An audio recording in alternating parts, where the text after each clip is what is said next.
Welcome, bet riders around the world. My name is Gary Solomon, and you're watching the Laidback.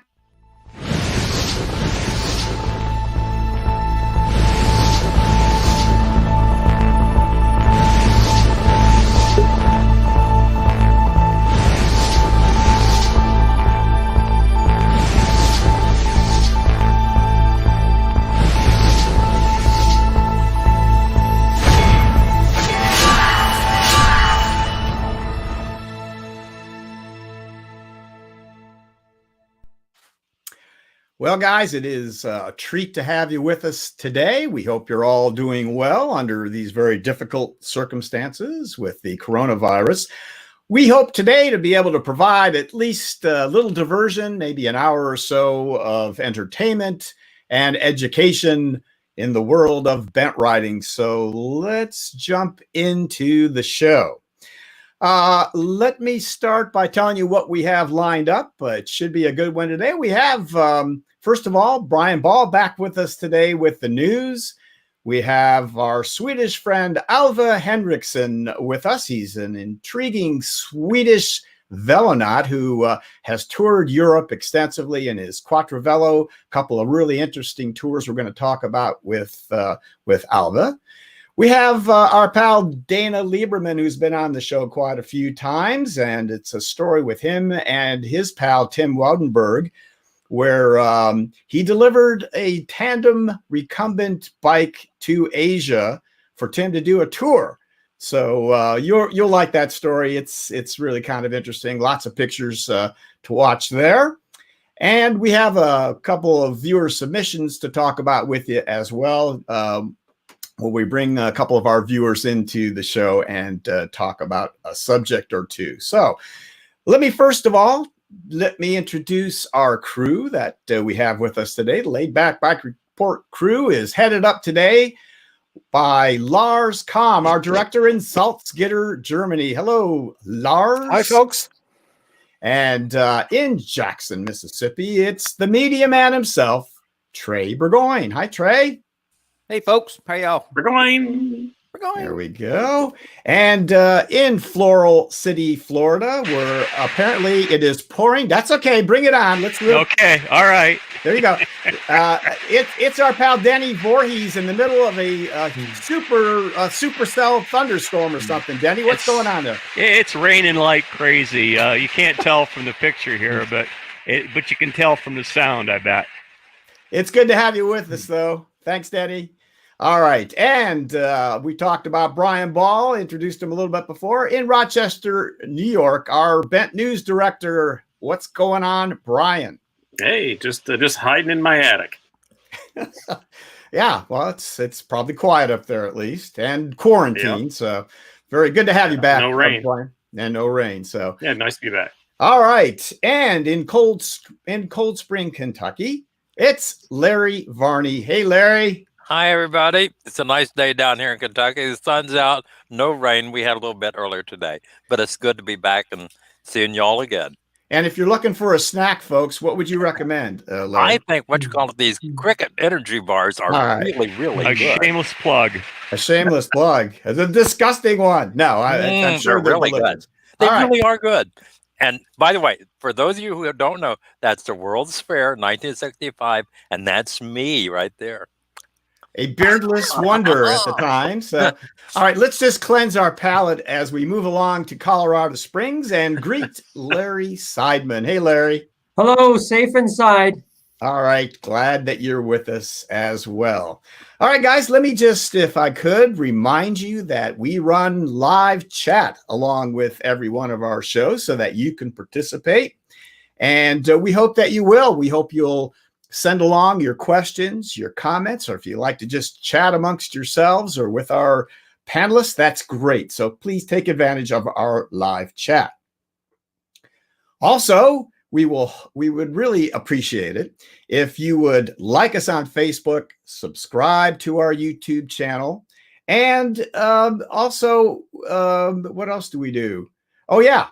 we would like you to join our Patreon patrons, which we just actually got a new one yesterday. So it's something that helps us out for as little as $1 a month. You guys can support what we do here at the Laidback Bike Report. So if you have the opportunity and the means to do that, we appreciate it, but we appreciate you watching either way.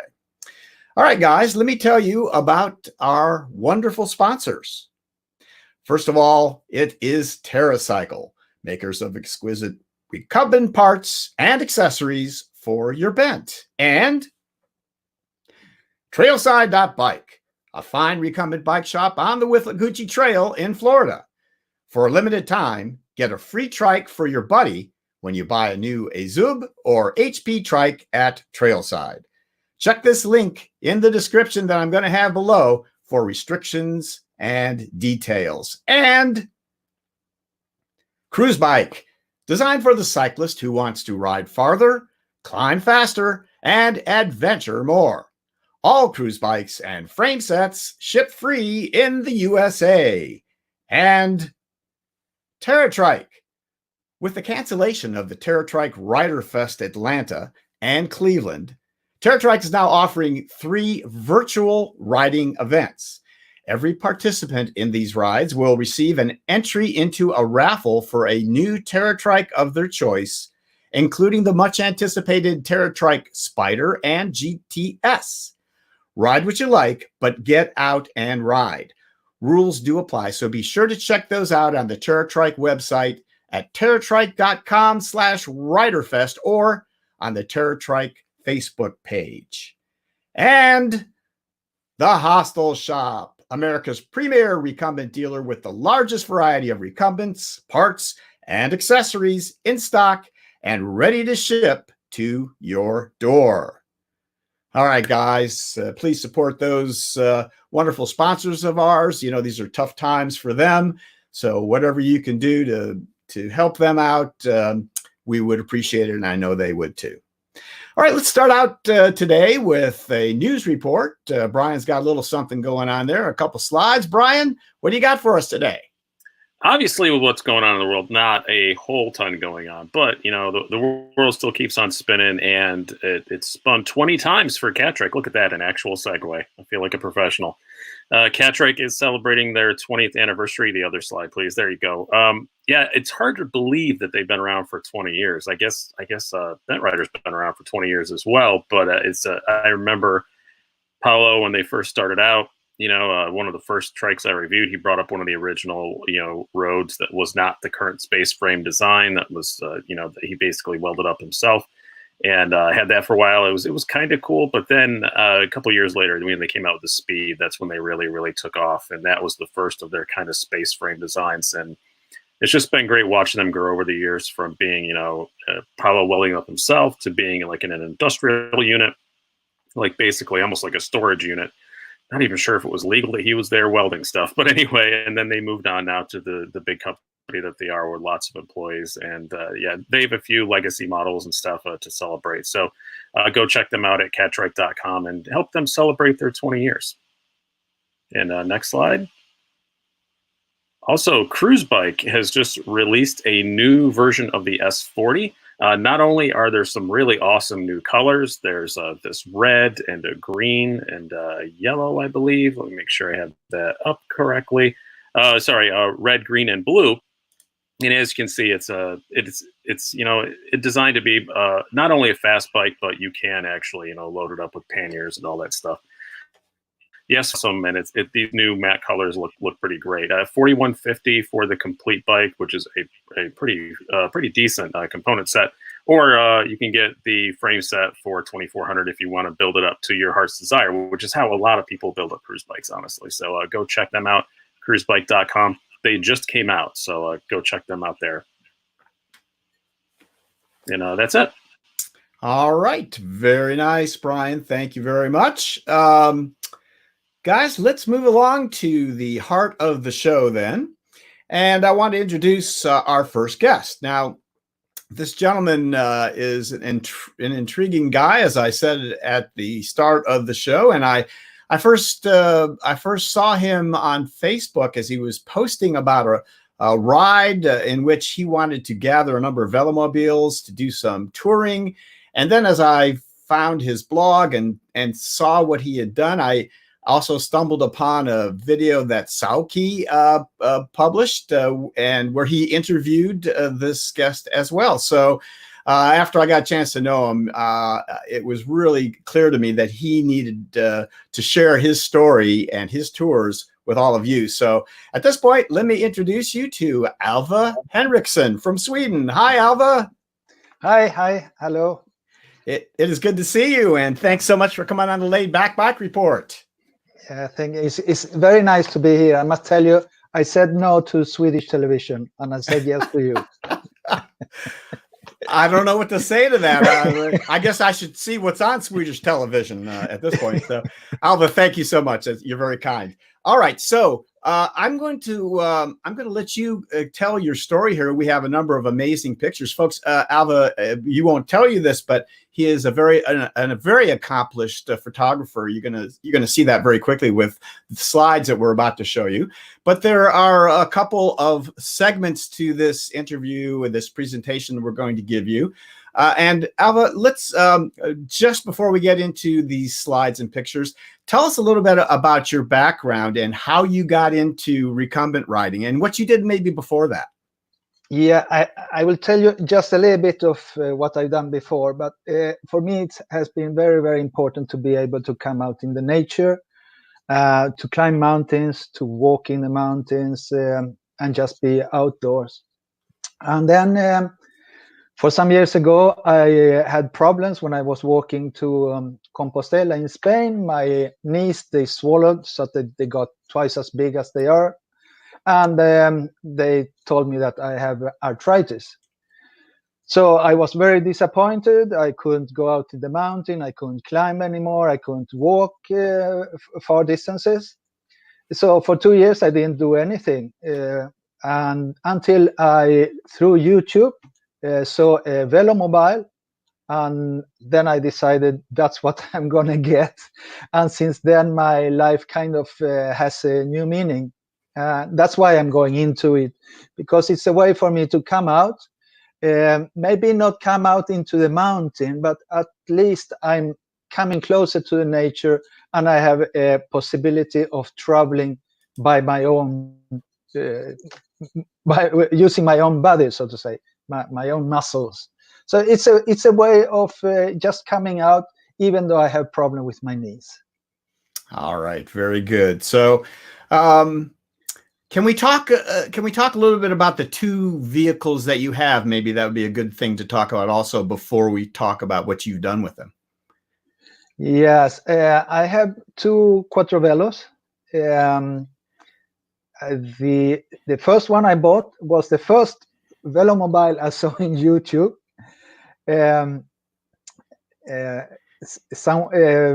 Velostrada, a friend of mine, has been filming in Denmark a Velomobile number 5, Quattrovelo number 5, and I directly said I want that one.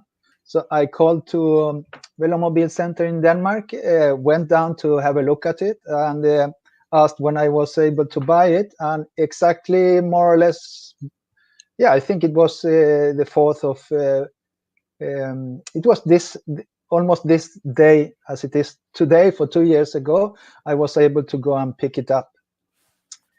So then I wanted to have a spare one just in case, so I got another one. So now I have electric assist in the first one, and I have the second one with no electric assist. All right, very good. All right, so I think maybe now's the time to hop onto the slideshow, and we're going to start talking about where you've taken your Quattrovelo and a couple of amazing tours that I think people are going to be astounded by. So let's start at the beginning here. What was the 2 years ago or so? Tell us the story of how this first tour came about and then what it is. Yeah, well, I've done several tours, like Nordic Velomobile tours and other tours across Sweden. So the first year I had my Velomobile, I didn't. I only used my car I only refueled my car twice in 1 year. Since I bought a Velomobile, I tried not to use the car. So I was going to visit my parents with a Velomobile. I was going to Stockholm with a Velomobile. I was traveling all over the south of Sweden with a Velomobile. So you see a small red dot on the west coast of Sweden. That's where I live. And I wanted last autumn, just after the mosquitoes disappear in the autumn, I wanted to go up to the northernmost point of Europe, which is Nordkap. And that's the large red dot that you see on the top. I have drawn an orange line on this map just to give you an idea how far north Nordkap is. And it happens to be the same latitude, 71 north, as Point Barrow in Alaska.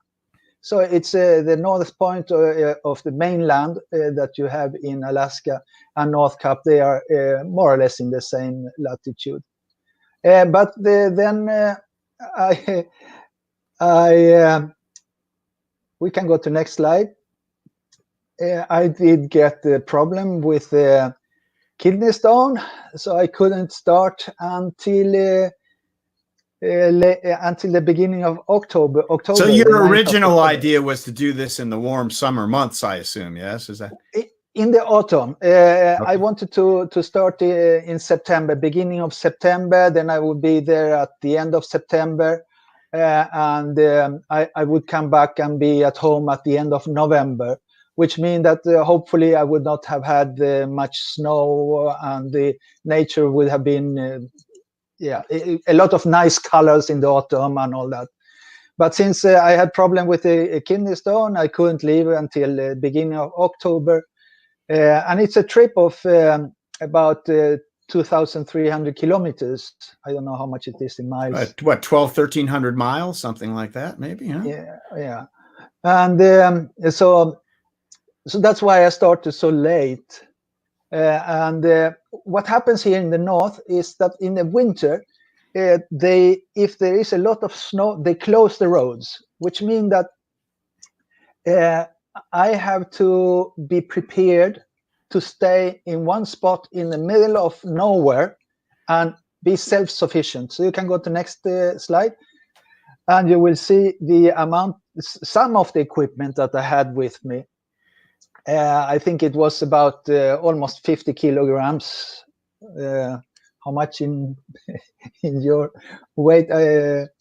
So anyway. Yeah, so what, about 120 pounds, 110 pounds, something? These are all on top of my head. I should have looked them up. Yeah, but something. Like that.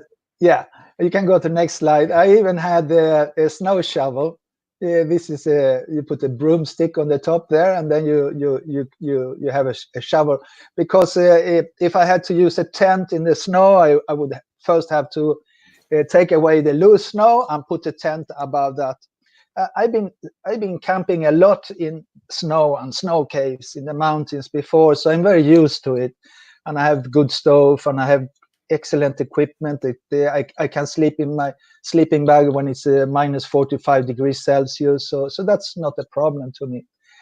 Next slide, we can start there. The problem was then the weight, and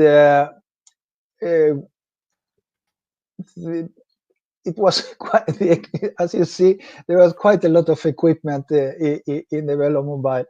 We can go to the next slide, and that's when I start. And I have an uphill just outside where I live, and I came to the first uphill, and I realized that this is not going to work. So I had to come back after half an hour and get rid of some 5 kilograms just to make it a little bit lighter, because I started with a Velomobile that has no electric assist. For one, is the electric assist, the battery will not last very long in the cold.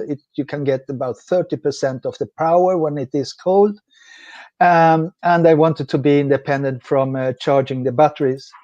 But I had to leave my DSLR camera, and so all the pictures I've taken with the mobile phone. So what happens is that after a few days, I realized that I will not be able to make this trip with just without an electric assist. And you can go to next slide here. After the 3 days, I think it was, I rented this truck, and during the night, what I have done in 3 days, I did in 2 hours back home, changed the Velomobile, and went back with a blue Velomobile to the same spot where I had rented this truck, and had to continue with the Velomobile that has an electric assist. And here I would like to, if we have time, should I explain a little bit about my electric assist? Yes, absolutely. Absolutely. Go ahead. Yeah. Okay. There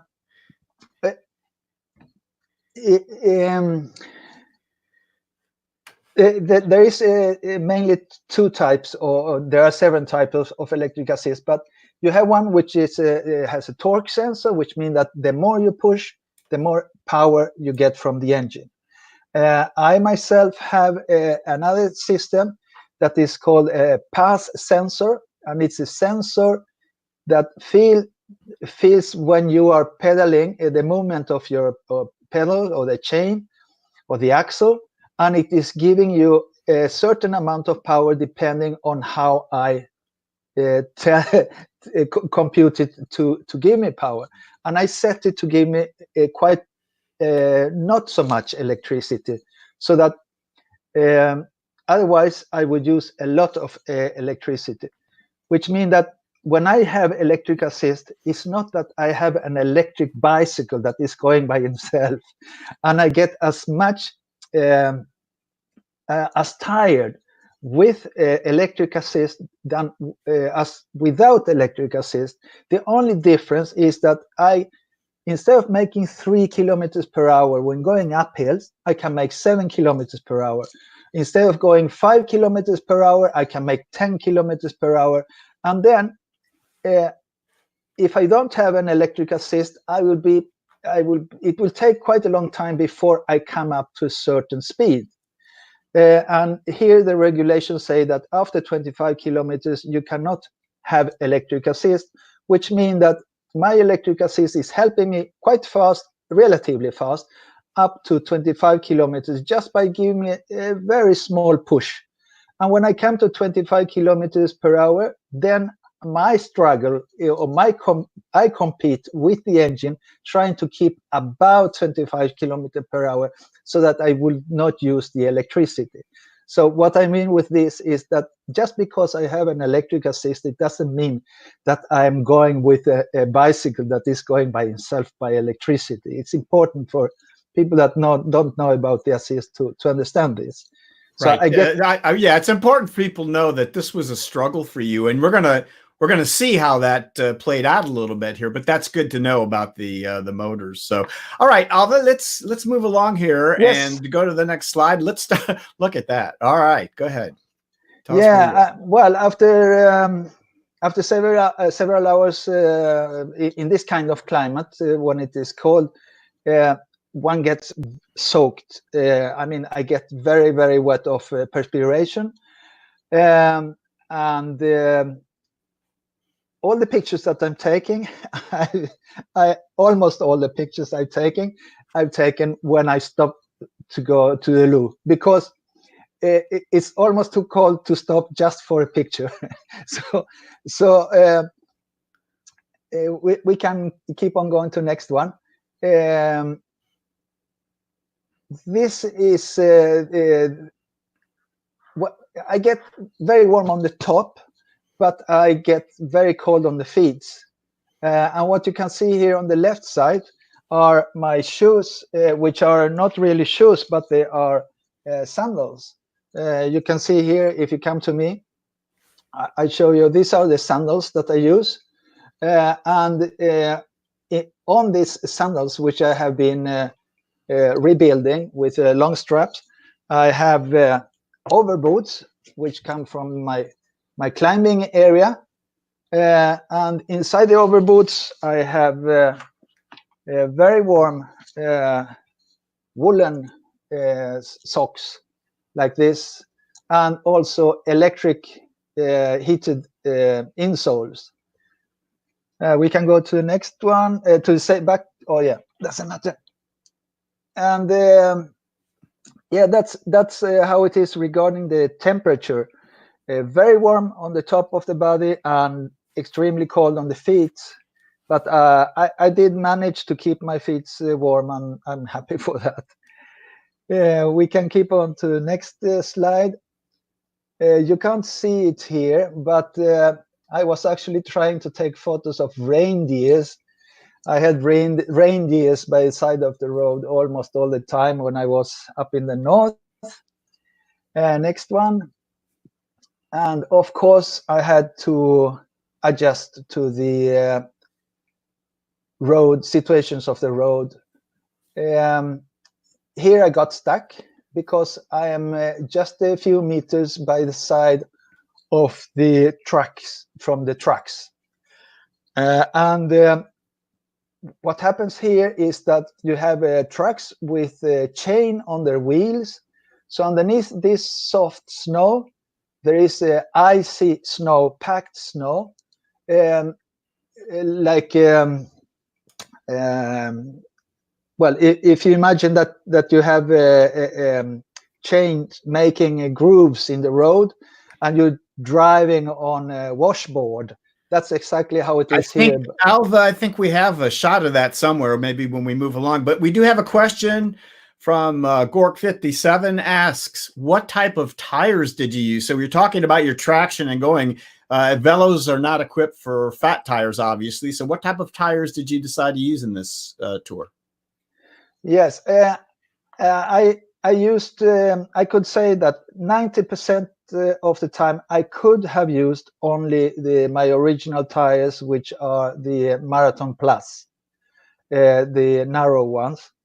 But when I came to the north of Sweden, I changed it so that I did put the Marathon's Winter in the back with the spikes. And then I kept the Marathon Plus in the front. And I'm glad, because in the very north of Sweden, I needed to have the spikes on the tires when going uphill, and also when going downhill for braking. Very good. Okay, let's go along. Yeah, here I had to stay for 1 week since the weather was like you saw in the last picture. That's the Velomobile underneath the cover. I always bring a cover with me.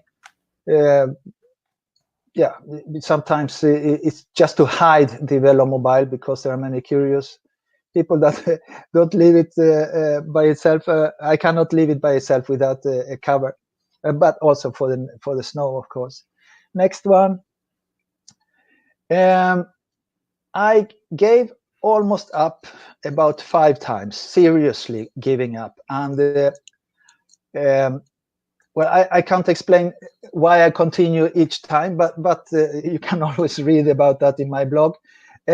Anyway, one of the reasons was that I had very, very much pain in my chest, and I thought it was because of the cold. So I did buy these filters, and it's just a very simple filter which let the air inside here, this filter, heat up. So instead of having minus 26 degrees coming into your mouth, you have maybe 1 or 2 degrees plus into the mouth. And that did help, but I did have pain all the time. Next one. Here you see it's minus 26 degrees, as I said. And I was lucky. I did not need to use the tent. The roads didn't close. I was able to sleep in hostels and other places. And I'm glad for that, because I was soaked, and I don't think it would have been very easy to dry my clothes in the night. Of course, I could change and so forth. Next one. I'm also glad that I had a Velomobile because I had a difference in temperature of maybe about 4 and 5 degrees in between inside the Velomobile and outside the Velomobile. So you see the ice that is building here, about 5 millimeters of ice building inside the Velomobile. I had that almost all the time in the north. That's actually warmer than what it was outside.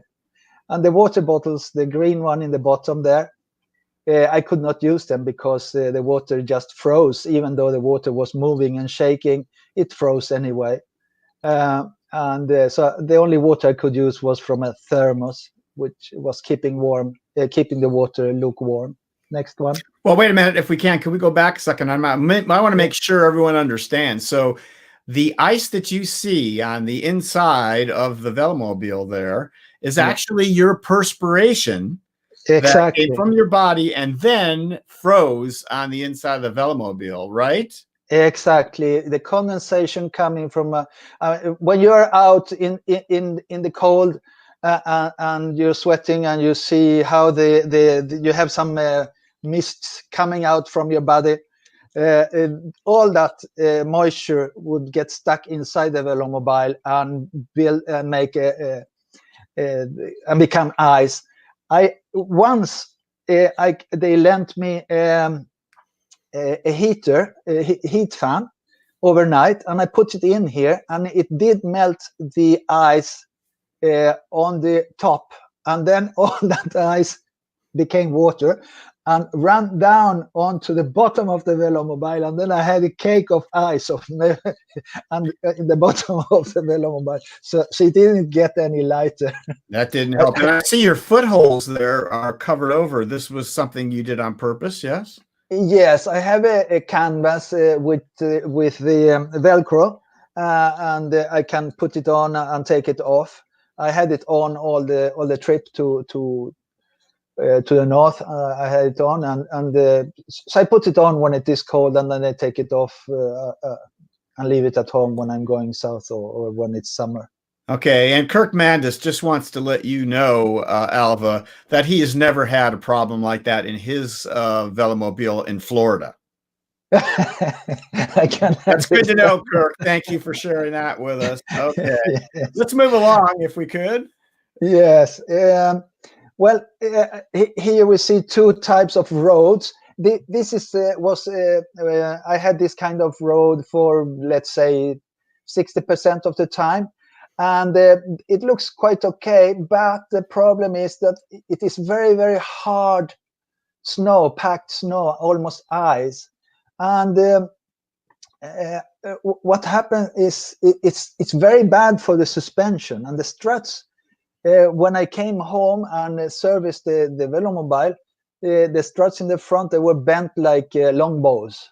So I had to take the struts from my second Velomobile and put into this blue one to the trip, which we will talk about later on. That's that washboarding type of arrangement that you have on the ground there that you were talking about. That is so tough on it. Yeah, I see. Yes, exactly. We can go to the next one, and then other roads were like this, and this is just before the roads become like the one we saw before here.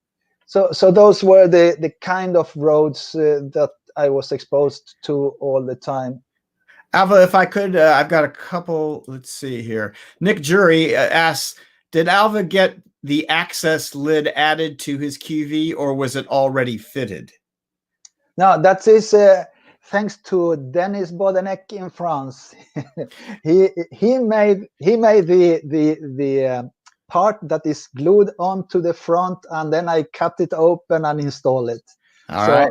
I actually did that at Dennis' place. And Dennis was on our show last week, so our viewers are familiar with him. And let's see here.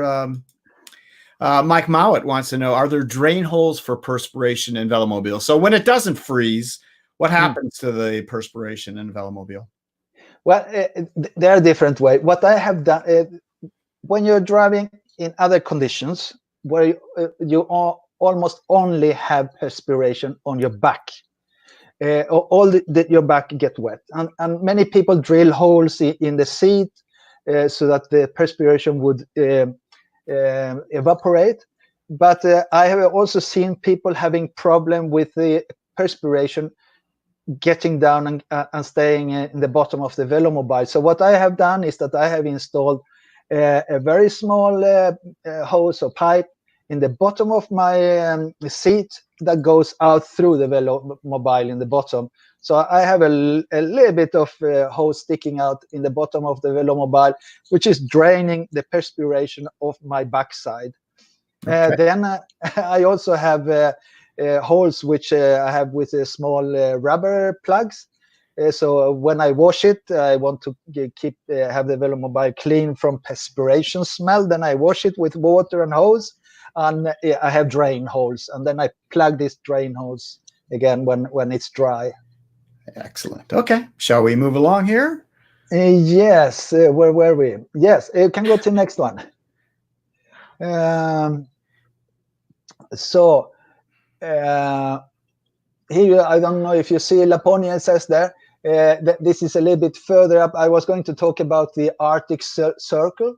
The Arctic Circle is in the summer, the sun is visible at night all day above the Arctic Circle. What we're seeing now in the picture is not the Arctic Circle, so that you don't get confused. But and the Arctic Circle is at 66 degrees north, and it's it's a little bit further north than the Bering Strait, the strait in between Alaska and Eurasia and Asia. And above this, in the winter, it's the opposite. It's night all day. So the light that you will see that almost we can go to the next one. I will talk about that later. We'll go next time. Here we have the Sami people, which are the only indigenous people in Europe. They are the first people that came to this area. Fantastic people. I'm very happy to have met them. They live in North Norway, Sweden, Finland, and the Kola Peninsula in Russia, in the northern Sweden. How do you spell that? What's the name of these people? Sami? Yes, S-A-M-I. Okay. But in Sweden we say S-A-M-E. But you Sami, or there are other ways of, depending on which country you look for. But Sami people in your case, I think, would be best.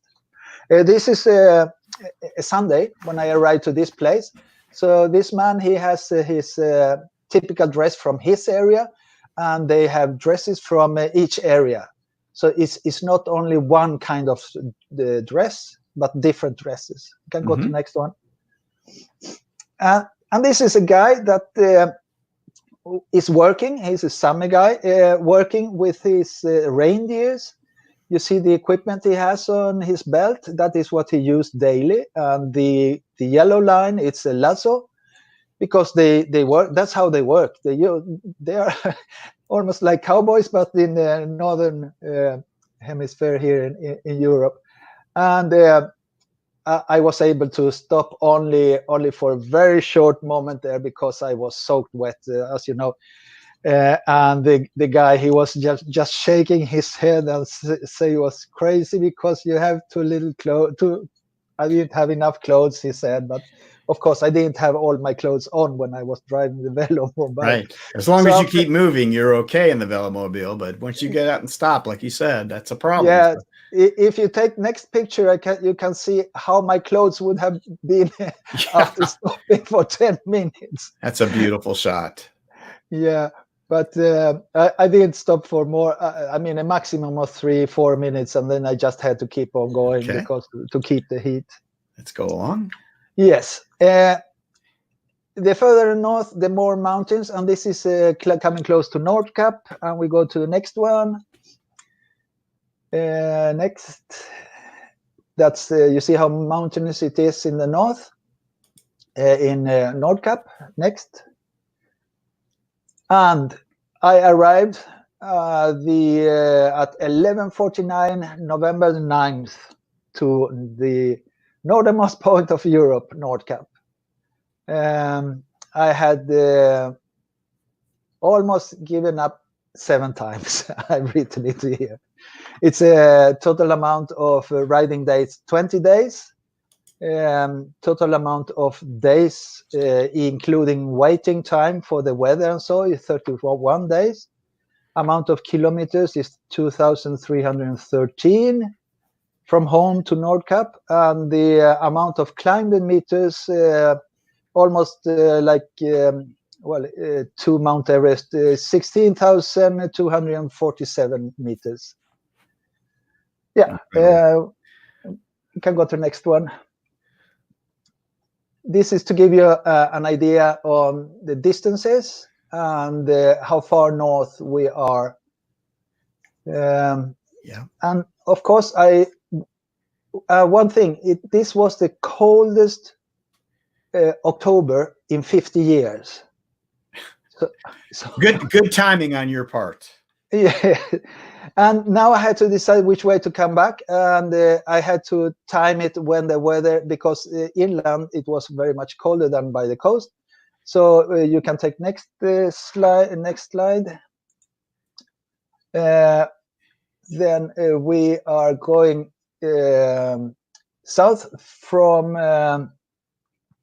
Nordkap. This is more or less at 10 in the morning, 2 hours to midday. And you see, it's not a lot of light at this time of the year. Next one.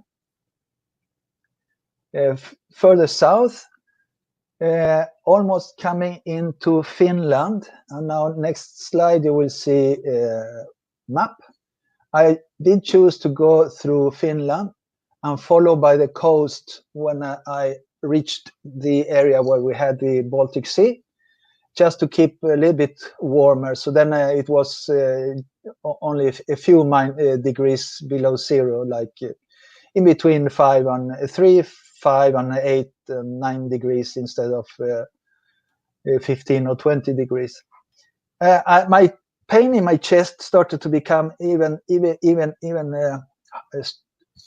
I did start have even more pain in my chain. In my chest. Sorry.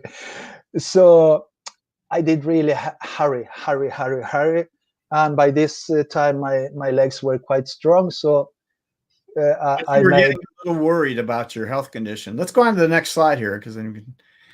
Okay. So then back in Sweden, and I had decided to make the Velomobile tour, 20 countries in Europe. That's why I started this 2020 Velomobile challenge. And next slide. So I had decided to make this trip during 2020. But when I went to the doctors, they could not find anything wrong with me. So I was going to start, but it was impossible. So after 2.5 months in Sweden, I went to the emergency. Next slide. So they put in 2 stents in my heart, and I was really, really close to get a heart attack. After this, you can start next one. 1 week after I had these stents in my heart, I started my 2020 Velomobile challenge. All right, let's pause a second, but I want this to sink in a little bit here. So you had just completed this Arctic tour. You started developing chest pains, had difficulty breathing a little, and you rushed back home to find out that you did have some coronary arteries that were blocked. They were blocked as you completed that first tour in the bitter cold. You had 2 stents put in. And since you had planned this 2020 Velomobile tour, you waited a week after having the stents put in, and off you went to lead on the first leg of this 2020 tour. That's where we are now, yes? Yes, but I did only make like 100 kilometers the first day, so I didn't push it too much. Okay, yeah, so, all right. So yeah, but no, first day was like 70 kilometers. But anyway, I tried to. When I was waiting in Sweden, because I wanted the pain to disappear from the chest, I changed the rear axle. So I have a rear axle which is many times stronger than the original ones, and a stronger bearings also, because you know, it's a lot of strain on the Velomobile. We can take next picture. This is just a Swedish house. Next one. I try to sleep as much as possible in tent. This is the backyard of a graveyard. Next one.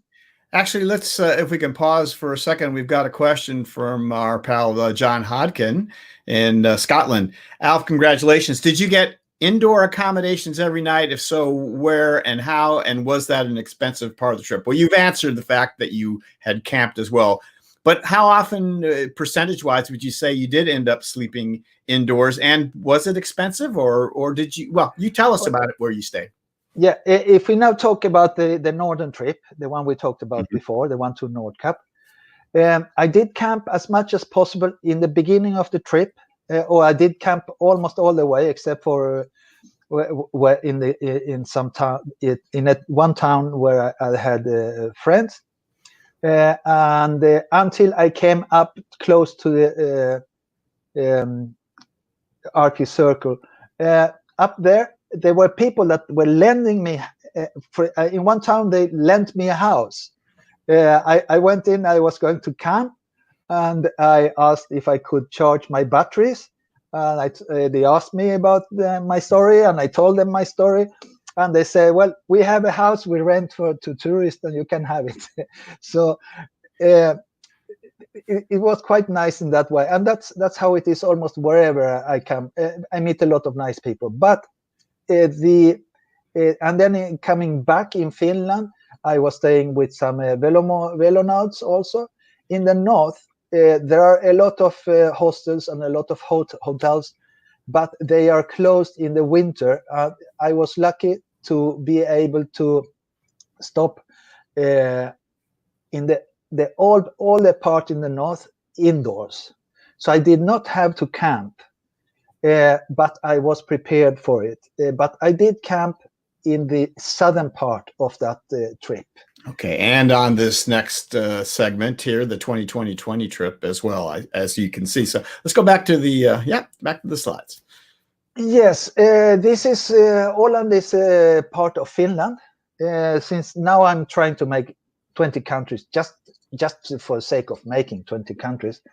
We are actually four Velonauts trying to do as many countries as we can during this year. So I went with a ferry from Stockholm to Åland, which is an island a group of islands between Finland and Sweden, although they are a little bit independent. Next one. And there, everything was closed there too. And I like camping in the nature. Next one. So in the morning, the guy from the house by the side of the place where I was camping came and asked me if I wanted to have breakfast. And then when I had breakfast with them, they asked me if I wanted to have a shower. And then I stayed to them until lunch. And after lunch, I kept on going. So it's so wonderful to meet these people when one is out traveling. Next. Then I went across over to Estonia. And this is Tallinn Town Hall, the oldest existing town hall in the Baltic countries and Scandinavia. Next one. This is a memorial to the victims of the communism. Estonia lost every fifth person of its population as a consequence of the terror involved by the occupying regime. Next one.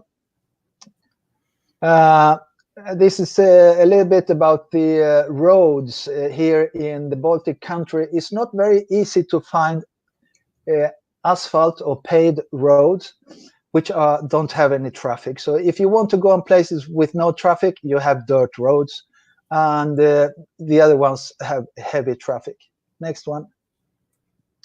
And these guys are from a small village in the south of Estonia called Karksinula.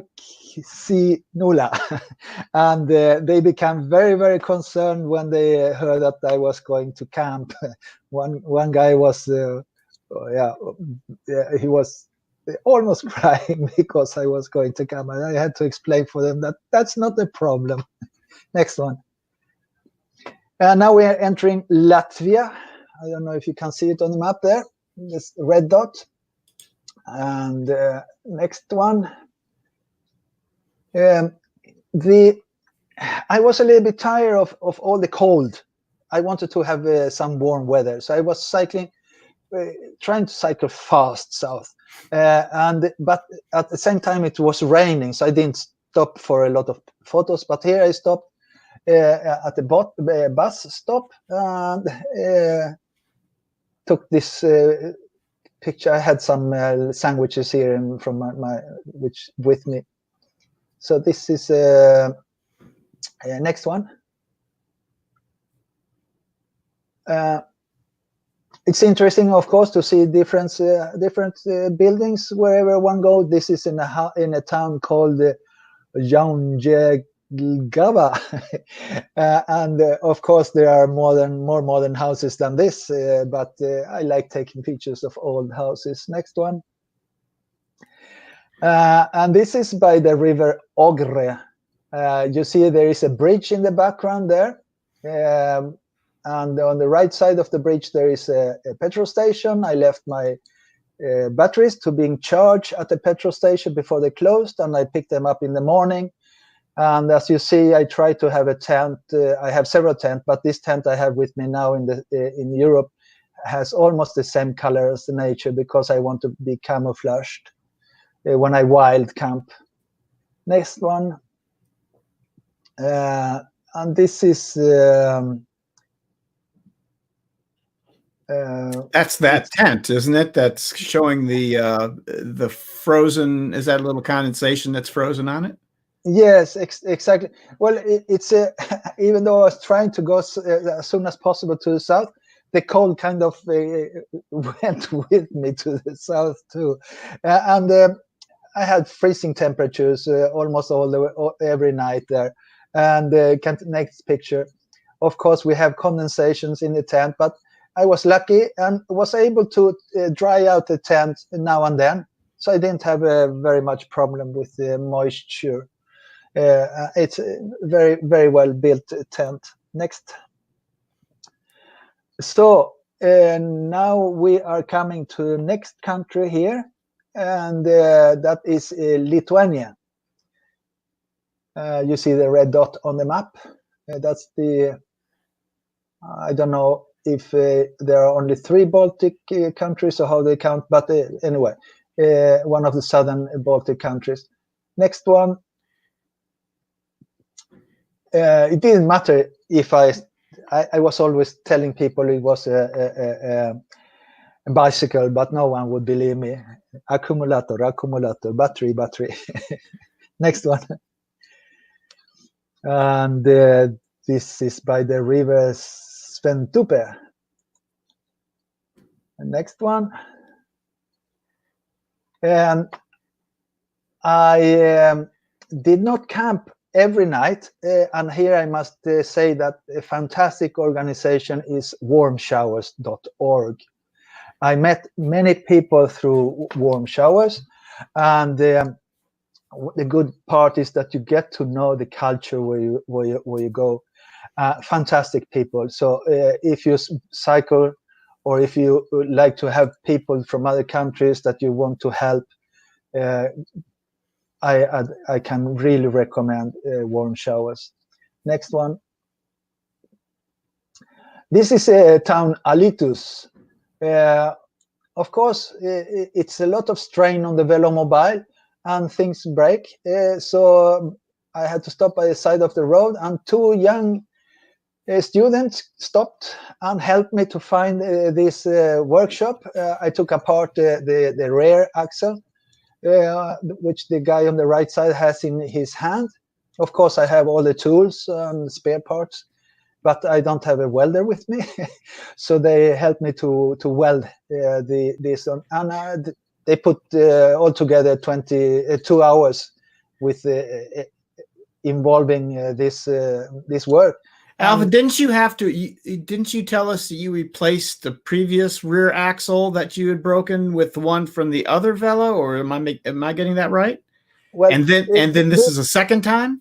Now this rear axle this is the strong rear axle, which is the axle and the bearings, but you have the aluminum assembly, the I don't know how you call it, like the frame of it. The frame, yes, and one part of the frame is it broke. Aluminum air that broke. Okay, that's something that happens.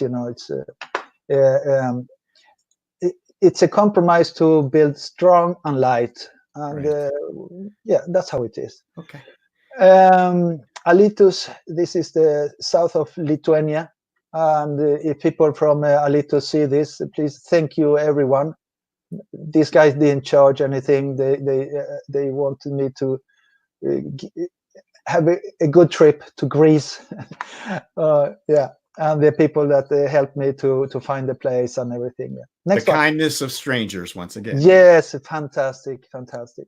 So now we're going into Poland. You see it on the map there, I hope. And next one.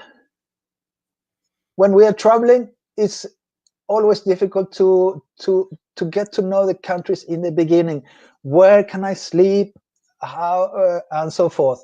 And the first word I had to learn was noklegi, which means accommodation. And then you put noklegi in Google Map and you find these fantastic places. This is a private home, and they rent out rooms, and very economical and very nice and clean and so forth. Next one. I'm glad to have electric assist. Enough said. Yeah. Yes, period. Next one. And now we're going to go through these 4 pictures quite fast, but I want to thank all the nice police. Next one. Because I was stopped, I don't know how many times. These are just a few times. And I think I have a responsibility to tell the police what Velomobiles are about. They are as curious as everybody, and they also have a responsibility. So I had great times with them. Next one. Not everyone wanted to be photographed, but some of them, they actually thought it was fantastic, and they had nothing against being photographed. Next one. And just being able to tell them that this is a bicycle, and explaining everything about the Velomobile in a very nice and pleasant approach, I think it's very important for our community. So when we meet the police, we should be very nice with them, I think. Next one. As you see, these black stripes there around the container, that's to close people coming into the takeaway store, which they have in the parking place. It's a grill. Normally people, they get their grill, and they can then take their own salad and ketchup and mustard and so forth. But now it's closed, and then I realized things are changing. So you were really relatively isolated from the news, I guess, on a trip like this, right? Is that the point here? Yes, I was, even though I tried to have my power bank charged as soon as I was stopping eating lunch, or as soon as I had the place where I could charge the power bank. I was trying to go out and read the news, but I didn't realize that it had come so far. So I wasn't very informed about it. Yeah, let's place ourselves in the timeline here, Alve. So, is this around the beginning of March here? What timeline are we here? Where are we on the timeline, I should say? Do you remember? Yes, I go into my blog here, and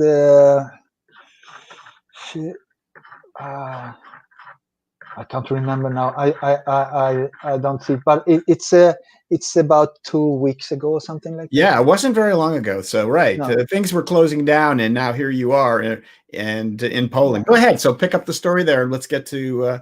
Yeah. You can take the next picture. You see, I have then arrived to Krakow, which is the north or the south, almost southeast of Poland. A beautiful town. I didn't have time to take photos, but when I arrived there, everything was closing, and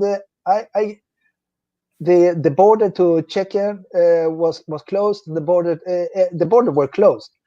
So what? And the ferries didn't go back from Poland to Sweden, and Denmark was closed. So then I realized, well, I have to do something very drastic here.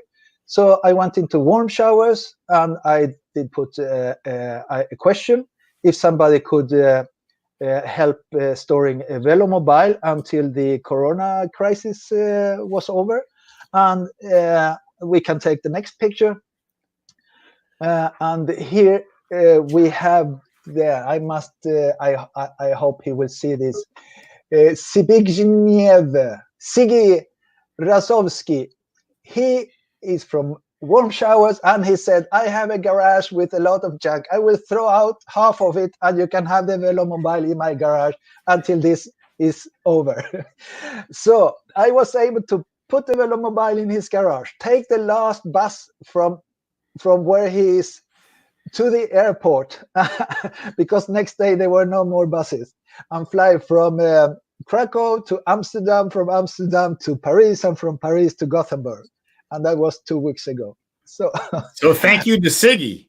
Yes, thank you to Siggy. And I have been following, excuse me if I'm talking too much about warm showers, but there are so many people helping each other around the world.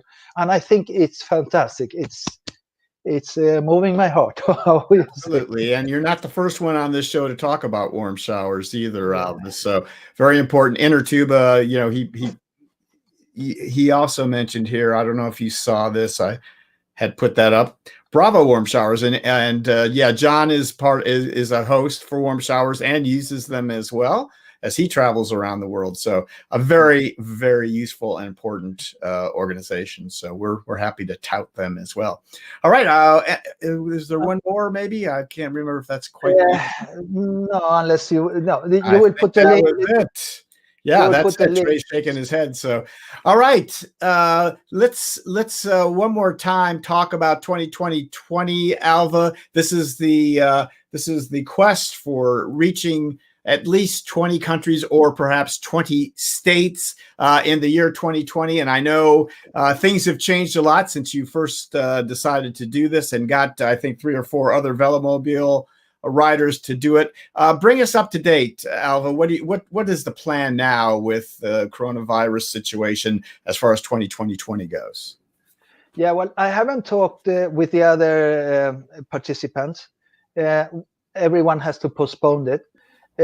But for me, 2020 will continue no matter what year it is.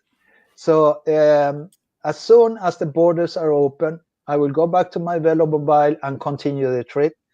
And what I don't make in 2020, I will make in 2021. And I will probably be continuing traveling several years still, I hope. Because obviously this is something you love, and it's so great to have you not only take the trips yourself, but take those wonderful pictures. And how lucky are we that you took the time to share all that with us here at the Laidback Bike Report. So anything else you want to, any final thoughts, Alve, before we leave you?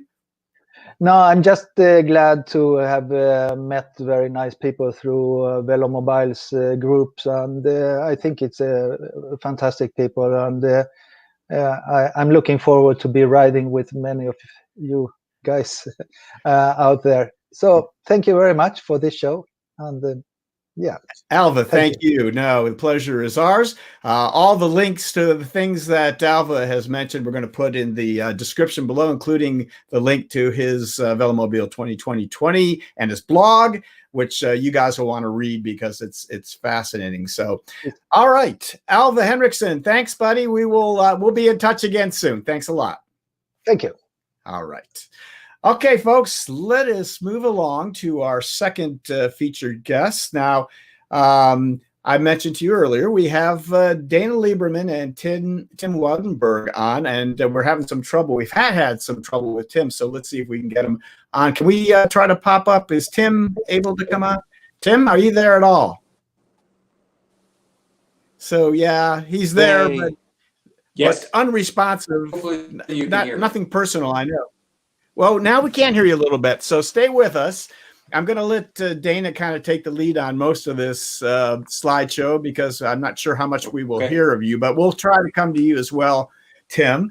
So, okay, guys, let me just quickly set this up. I've known Dana for a long time now. You guys know that he's been on the show before, and I saw a post on Facebook about this crazy trip that Dana had taken to Asia with a Recumbent Tandem to meet a customer. And so I had to find out more. I contacted Dana, and he was kind enough to share some pictures and the story with us. And Tim's involved. We're going to talk about that in a minute. So, Dana, hello.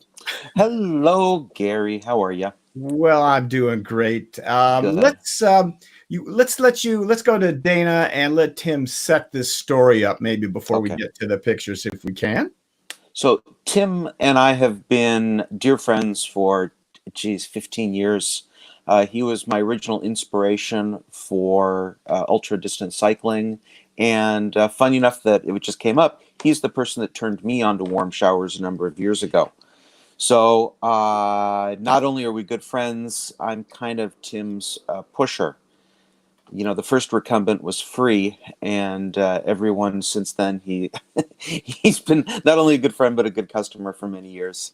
And he came to me just about a year ago saying, Dana, I want to tour the world by Recumbent.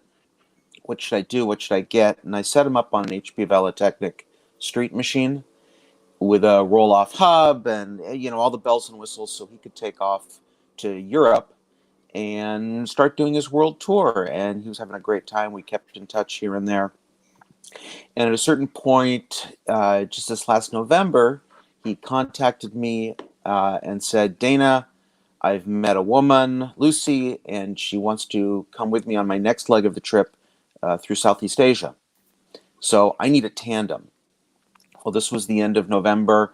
Most of the recumbent manufacturers close up over the holiday vacation. So it was kind of like, how are we going to do this? But I actually happened to have an... I'm sorry? No, go ahead, Dana. Okay. I happen to have an AZUB Tandem on order. Dana. Oh, hey, Tim, can you turn off your... can you mute your mic? I got him. Go ahead. Hi, Lucy. I'm assuming he's talking to Lucy. So I happen to have an AZUB Tandem on the way anyway, because I wanted to keep one in stock. And I was going to do a quick trip with my daughter down to San Diego during the holiday vacation. So I told Tim, you know, if you want one, I've got one. It's not necessarily the color you wanted, but I can build it up however you'd like and get it to you. He was on a very strict time frame. He was meeting Joel and Eileen in Bangkok in the middle of January, and they only had a couple of months. Their visas were only going to last about 2 months for them to do their tour. So it had to be on a very specific timeline.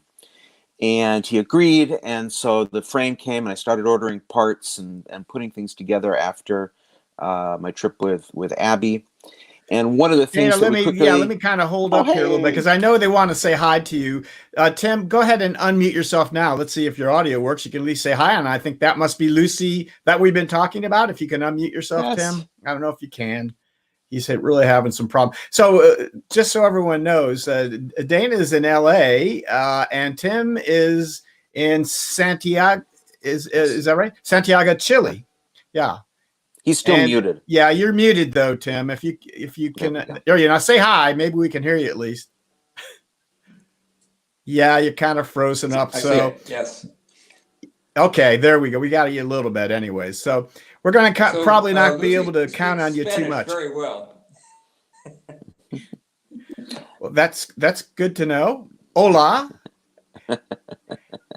Okay. Well, Tim, we're going to have to mute you, I'm afraid. I'm really sorry. It's just not going to work out here with that, with whatever's going on down there. But we appreciate that. We'll include you in the story. Let's go back to Dana and pick it up if we can right now. And yeah, so what happened next? So, as we're sort of preparing the shipment, an AZUB Tandem is very large and very heavy. It was going to be 3 large boxes. And I did some math, and the shipping was going to cost $1,500. And, I was like, Tim, I can hop on an airplane and bring it to you for $1,500. And so he agreed and realized, he would have gotten a box full of parts. It would not have been assembled in any way, which is not the way I like to deliver a bike to anybody. And, I've joked, Tim is an absolute genius. I can't even describe what his job was before he retired because it's too technical for me to even give a description, let alone explain what he is. He's a brilliant man. But with a wrench, I really didn't want to leave him in charge of putting that bike together. Sorry, Tim, I love you, but... And he's unable to defend himself at all at this point. So exactly, have at him. Right, go ahead. Right. I know you do it the same to me. So go ahead. So we made it. He's like, yeah, sure, okay. So take, I'll pay you for the shipping, and you can use that for airfare. Yeah, oh, see, good. He's smiling. All right. Maybe is this a good point? Maybe to jump into those first slides and see what you had, and then you can finish that. Okay, so there's the beast right there. So yeah, they're huge. It's an absolutely huge bike. As you can see, I saved the packing material from when it came to me and just reused it, packing it up into. I actually was able to get it into 2 boxes. Okay, and so I'm sorry, I did cut you off. I want to make sure this part of the story gets said. So you at some point determined that it was just about as cheap as to fly you out there and take care of the wrenching issues as it would be. Yeah. So go ahead. I'm sorry, I didn't really mean to cut you. So, and I won't fly. I'm a stocky guy. I've got broad shoulders. I won't fly economy for 14 hours straight. So I was even looking at the premium economy seats. And so I didn't want to go alone. So I asked my wife. My wife didn't want to go. Asked a number of friends. They didn't want to go. I finally ended up, the last person was Mel up at Recumbent's PDX up in Portland. We're pretty good friends. And I said, hey, why don't you come with me to Thailand? And it's slow up in Portland. So he said, sure, I'll come with you. And we got to looking at flights and such. And we actually found that if we left right at a certain date, like 40%. So we left about a week later than we wanted to, but it still worked with Tim's timeframes. So Mel flew you got to Thailand then. Let's go to that next slide because yes. So you packed up. Well, so that's the Tandem. That's the Tandem folded up in a box. It's not pretty looking, but that's about exactly how it looked when it got to Thailand also. And then there was the seats. So we were able to break it down. All right. And so this is what it looked like when you got there, right? I'm sorry. Yes. Oh, yes. All no, right. You're right. Yes, and then I can actually see the background is actually the porch right. building. And we have a video actually that you took there, Dana. Yeah, let's go ahead and run that video, and then it'll get us the intro here. You take an AZUB Tandem on an airplane. The box made it. I know that looks like really bad damage. That's just where everybody was lifting it up to slide it along. We're hoping the bike is in perfect shape. There's Mel getting the photography stuff ready while I just use my iPhone. Not my hat. Boxes. Oh, yes, the Laidback, right? We got all kinds of representation going on here. Yeah. It's actually really nice out. We found a nice cool spot in the courtyard. It's not sunny here. There's a little bit of a breeze blowing. We're going to get this thing together so that Tim and Lucy can take it for a spin. He's doing an oil change on his street machine right now. More to come. There we go. Oh, All right. nice, Gary. I didn't know you were going to show video, so that's Yeah, yeah, that was that's it. I thought that was important. So yeah, so go ahead and Yes. take it from there. Tell us how it all came together. So here we're staying at the Canalise Hotel. Honestly, it was just blind luck. I found it online. It was this great hotel about 5 miles from the airport. The problem with it being less than 5 miles from the airport is that when Mel wanted to get some drone photography, it wouldn't fly higher than about my nose because it was too close to the airport. So yeah, where there's a party, there's Mel. Yes, absolutely. So anyway, we built the bike, and this really allowed me to do what I like to do with custom builds, is do a full fitting on the bike, set it up for Tim, set it up for Lucy, could make adjustments. I really don't like sending bikes as a box of parts. So we got it together, and I don't know what other videos you're showing, Gary. That's the only video there. That was the only one. Mm-hmm. So we spent a couple hours. Yeah, go ahead. We spent a couple hours building it up. Lucy was doing food runs while Tim and Mel and I were staying busy, just building a bike and enjoying a beautiful day in Bangkok. So let's go to that next slide. I think. Yeah, go ahead to the next slide. See where we are here. Yeah, so there's the complete bike. A couple hours later, Mel, and you can see we set it up with a bunch of racks. Lucy and Tim were going to be all set up for camping as well as hoteling. I'm not exactly sure how much they ended up doing, during the trip. I guess Tim could speak to that. But this was a ton of fun. There's the bike. We set it up with a roll-off hub with that full suspension. It is so comfortable. I've since received another one from AZUB and been riding around on it. And they're just beautiful machines. We set it up with the nice Rustler fork from MRP. Figured that was a better choice for a tandem. You can see we put a dynamo light on the system, under-seat steering. Just a beautiful bike. All right, what do we have next here? And there we are having breakfast. And I got to say, if you ever want to do some touring, Southeast Asia is wonderful. If you like the food, it's wonderful food. It's very inexpensive. This hotel was wonderful and cost, I think, $45 a night. The food, that breakfast for 4 of us was about $6. So it's a very international location because people like going there. The Thai people are gracious and friendly and gracious and polite, and just they love having people visiting them. It's really, I can't wait to go back. So. Yeah, I just might insert here for a second. We had originally planned to have Trike Tours of Asia on that gentleman that I posted about, Peter Pan, and because of the coronavirus at this point, things are not doing very well, obviously, for them. So we're postponing that, but he will be on again later, maybe this year. And they do trike tours all over. They're based in Thailand. And so, he raves about it, obviously, as well. So that's good to hear that from you. All right, let's go to the next shot. I think maybe we're starting. Yeah, now this is Tim's part. Tim, I don't know. Let's give it one more shot here. Can you unmute yourself and see if we can hear you? And I'm going to mute myself. Maybe. Yeah, that'd be great. And for right now, Tim, can you unmute yourself if possible? I see you're still muted. Yeah, I don't know if this is going to happen or not. So, Dana, let's come on back. Okay. Whoa, Tim, are you there? Can you hear us, Tim? You're not muted, but I don't hear. I think there's a huge delay. I'm here. Yeah, there's a huge delay. Okay, let's give this a try, and I'll just let you talk for a while. If you can see the slides, you go ahead and tell us. We're starting with the map, and tell us about your journey and what goes on. We'll try this. Go ahead.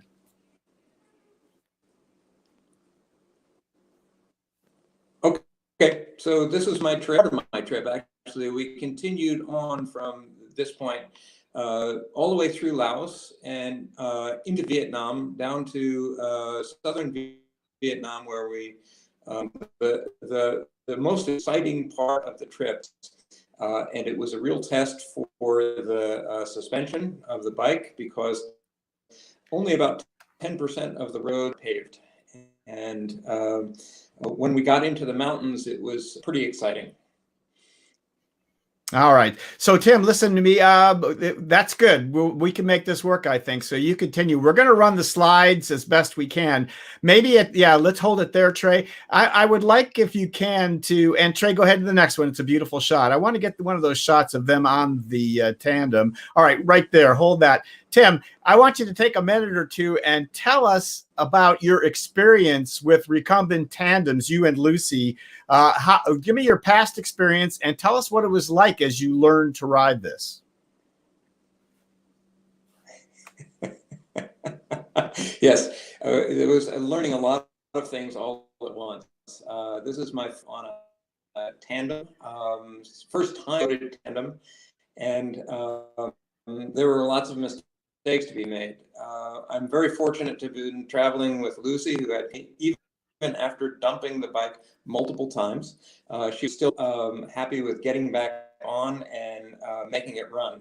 A lot of good coaching from Dana, who said, hey, listen, when you start out, half of the effort is to be in the right gear. Too high is bad, too low is bad. And so after a lot of and mistries, we managed to get a routine down where Lucy would have both her feet clipped into the pedals, and I would have one foot supported, and I would signal, and it got to be pretty reliable after a while. Joel, who was riding with us on a single bike, is a next shot, if you would, try. And he always had it ready dumped. It was his, he said, it's best shot. And just to insert here, Tim, so I am a tandem rider as well. My wife and I have ridden tandems for many years. And what you discovered there, starting the tandem, is known as the method. And so it takes everyone a while to learn the method, but it sounds like you worked it out. So, all right, so there you are. Your companion showed up at the airport. Go ahead and take it from there.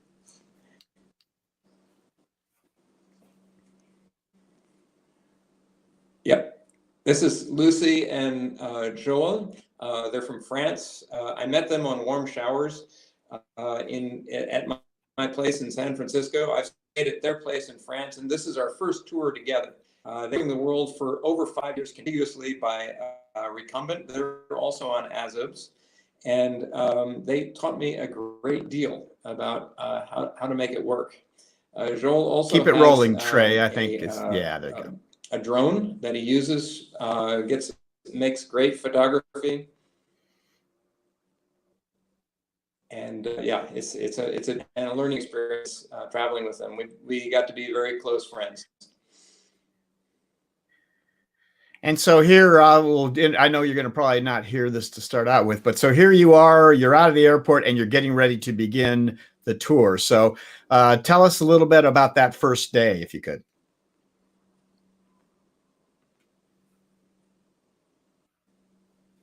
Yep. We were complete rank amateurs here. Joel and Irene, of course, had good control of their vehicle, and I was struggling to make this thing work. The part of the learning curve is to know what you can do and what you can't do. And so we were struggling with that. I was always trying to do things that weren't possible.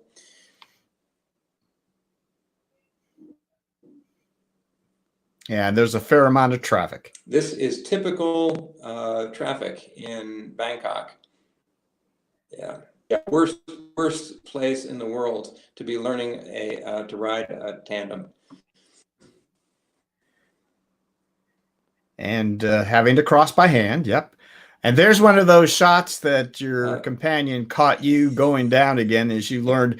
How many times would you say that you guys hit the ground on that tandem before you really knew what you were doing, Tim?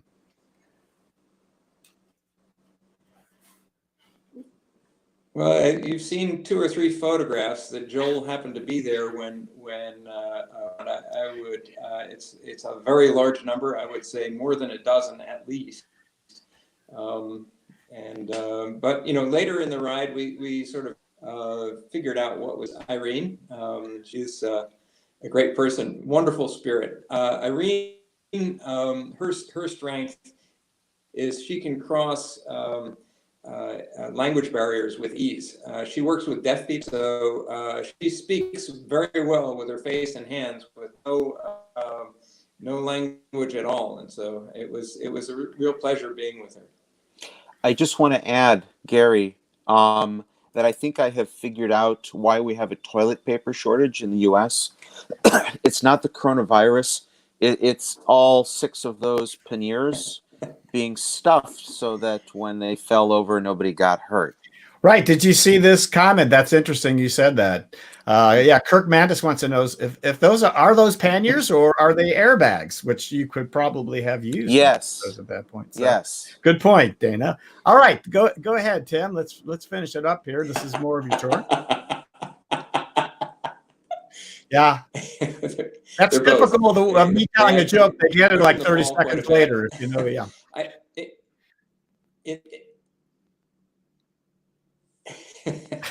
On the right-hand pannier in front, I had a camp stove that hit the ground so many times, I broke a weld on it, and it's no longer functional.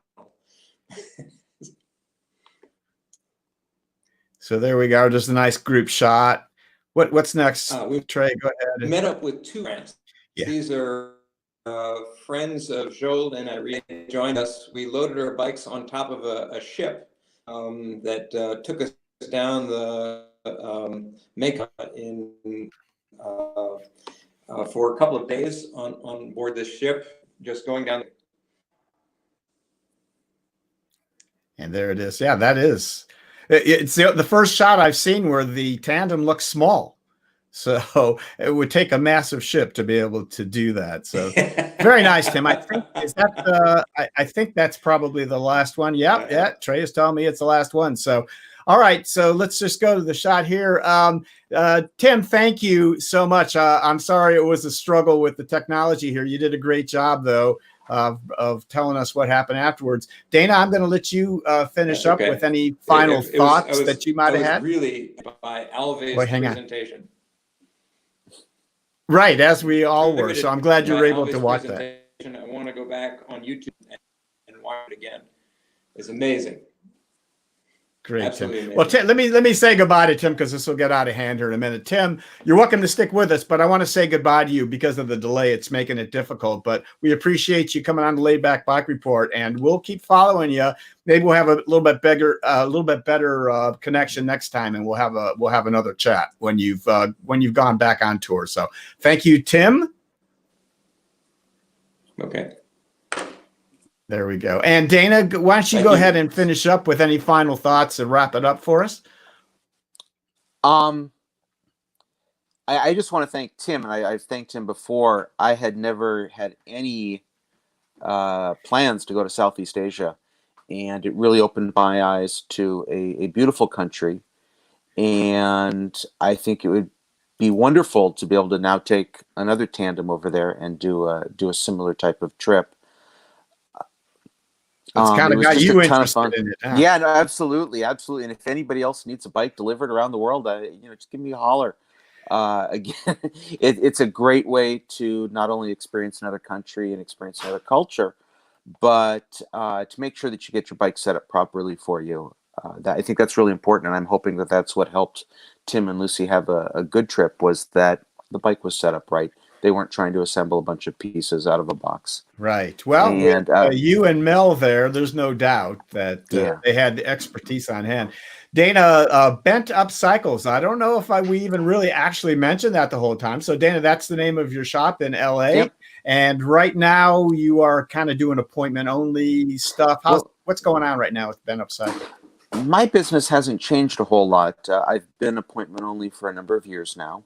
And I do that, again, for the same reasons. When I meet with people for the first time, I want to make sure that they're having a good experience, that they're getting fitted on the bikes properly when they go out for a test ride. I don't use any chain adjust kits. I actually cut chains and make sure that the bike fits them properly. And yes, I charge a small fee for that, but that's all applied towards your purchase, so it doesn't really matter. It's just making sure that you have that one-to-one experience that you want. So with this whole COVID-19 thing, that hasn't changed. I still do by appointments. I use proper techniques. I'm wearing gloves and masks and stuff like that, and making sure things are cleaned off properly. And Dana, how long have you been doing this at Bent Up Cycles? Well, I mean, I've been in business for 17 years. I've started doing partial appointment only scheduling about 6 or 7 years ago, and about 3 years ago moved to 100% appointments only. Very good. All right, folks, that is Dana Lieberman, our pal. And Dana, you will be back on. I'm sure we're going to have another chance to make use of your expertise and personality on the Laidback Bike Report. Thanks for sharing all this great story with us here. You have a good one. Stay safe and stay healthy. My pleasure. All right. My pleasure, Gary. It's always good talking with you, and I'll see you soon, okay? Sounds great. Take care now. Bye-bye. All right, folks, that was Dana Lieberman and Tim Woudenberg. So at this point, let me thank some sponsors before we get to the final part of our show. So our sponsors today are TerraCycle. From fairings to headrests, whatever accessory you need, Pat and crew have you covered. And trailside.bike. If you find yourself in Florida near the Withlacoochee Trail, stop in and see Andrew and his crew. Remember, for a limited time, get a free trike for your buddy when you buy a new AZUB or HB trike at Trailside. Check the link in the description below for restrictions and details. And Cruise Bike, their patented race and record-proven front-wheel drive geometry changes the rules of cycling.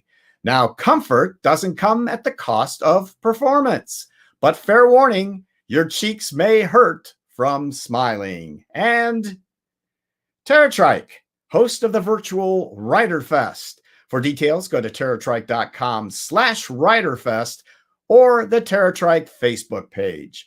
Ride what you like and join us for the virtual Rider Fest. And the Hostel Shop. Hostel Shop wants to make sure your only fever is spring fever. Now, through April 30th, use the code SPRINGFEVER to get $250 off any recumbent purchase over $1,150. Now, get outside and practice some fun social distancing. Okay, guys, we had a chance to look over some viewer submissions, and I chose this one I found on Facebook from Rick Lendrum. He says, "Hi, Gary. I live in the Fremantle area of Western Australia, and a little over a year ago, I started to ride trikes. My motivation to start was triggered by some serious heart surgery. Having been given a second chance at life, I was looking at ways to try and gain fitness. I asked my surgeon if riding a bike would be a good way of doing rehab. His answer stopped me dead. He said, yes, but if you fall off, you will probably die. Not exactly the answer I was hoping for. He suggested a stationary exercise bike, and while I was searching for used ones, a Greenspeed GT3 popped up. My first reaction was you would need to be a bit alternative to ride that thing. As the days passed, I became curious and contacted the seller, arranged to view it, and within half an hour, I owned it. That was 18 months ago, and now I have since owned two Greenspeeds, a TW Bentz, a Cat Trike, and I currently have two ICE FS Adventures, one with e-assist and one without. Recumbents are very rare in Western Australia, so much so that people ask, where did you get that? Or did you build it yourself? Often I joke with people I meet and say, we're trying to keep them a secret as we don't want dozens of 50-somethings clogging up the cycle paths. Honestly, I would love to see more bent riders enjoying our excellent cycle paths and our great weather. Loving your new Town Hall YouTube shows," he says. Cheers, Rick Lendrum. So cheers right back at you, Lendrum. We appreciate it. All right, guys. A reminder to you, if you would like to have your submission appear on the Laidback Bike Report, please send it to us. Contact me first if you like, or send me the media that you have at laidbackbikereport@gmail.com. All right. Well, Rick mentioned the Town Hall Laidback Bike Report shows that we've been doing weekly now when we're not doing our monthly show like this. The next one is going to be a week from tomorrow. It's going to be April the 13th at 2 p.m. So we're skipping Sunday because it's Easter. We're going to go to the Monday at 2 p.m. And we've already got a couple interesting guests. And of course, on the town halls, we try to emphasize your input on that and our panel answering questions about day-to-day questions you might have, I guess, on your trikes, bikes, and Velomobiles. So please join us for that, April 13th at 2 p.m. And the next Laidback Bike Report, regular monthly, will be May 3rd at 2 p.m. Okay, now, if you guys remember to, we would appreciate it if you would like us on Facebook, subscribe to our YouTube channel, and become a Patreon supporter for as little as $1 a month. We'll have those links below so you guys can do those things. We really appreciate your support on that stuff. And the Patreon supporters, yeah, if you support us on that, you'll even get to appear on our little green screen background here. So thanks to our current Patreon our current Patreon supporters, I should say. All right, and thanks also to my panelists and guests. If we can pop you guys up. Great show. Thanks for working with me. It was a little difficult in spots, but as always, you guys pulled us through. Amazing. And I hope the rain has stopped for you, Denny. I hope you guys all stay healthy. Still here. Oh, yeah, it's still raining. Hope you guys stay healthy. Thanks again. And we'll see most of you again next week on the Town Hall Show. So thanks a lot, guys.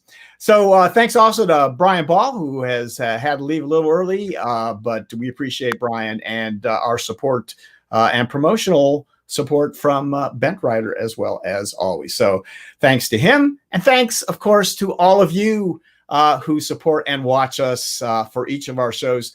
We appreciate you joining us. Great having you along. So until our next webcast, from all of us here at the Laidback Bike Report, so long, Bent Riders.